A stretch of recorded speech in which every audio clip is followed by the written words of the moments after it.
Hiya, my name's Kierra, and I'm a campaigner on trade and environmental regulation at Friends of the Earth, England, Wales, and Northern Ireland.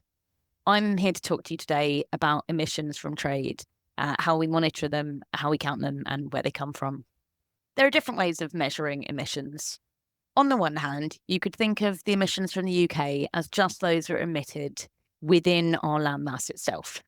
So that will be carbon that's entering the atmosphere from our land, and we would call that territorial emissions. But obviously, we know we import a lot of stuff from other countries as well. If we're buying cars made in Europe or fridges made in China, obviously that's going to take a lot of energy to make those things, and emissions will be produced as those things are made as well.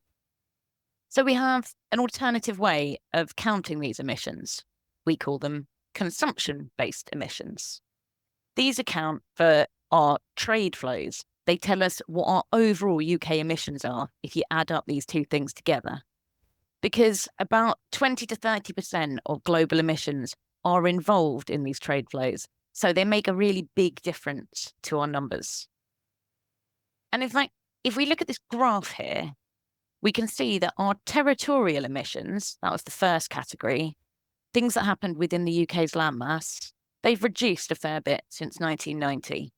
Our domestic emissions have been cut almost in half, which seems great. But when we take those trade flow emissions into account, the picture changes.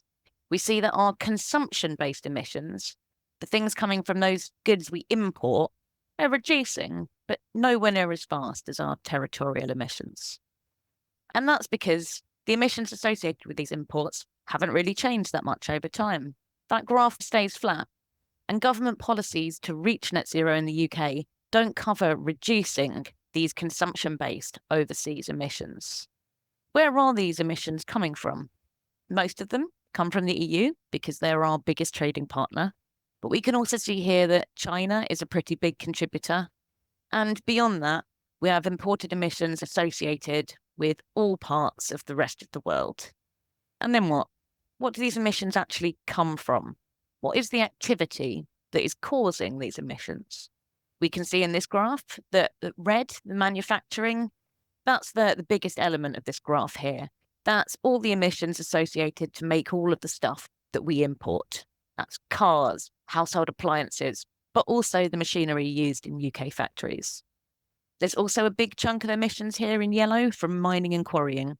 That's getting the raw materials that we need to make everything and to fuel everything.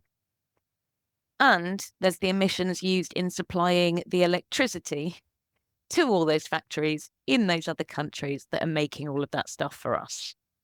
We go down to the bottom of the list here, we'll see there's another big chunk in agriculture. That's from importing food, which causes emissions as well. And finally, transportation and storage. So that could be air travel, moving goods around the world. Those kind of things also lead to emissions. These are the biggest categories of things we should think about in terms of our consumption emissions. But it's not the full story, and you'll hear a lot more on this later.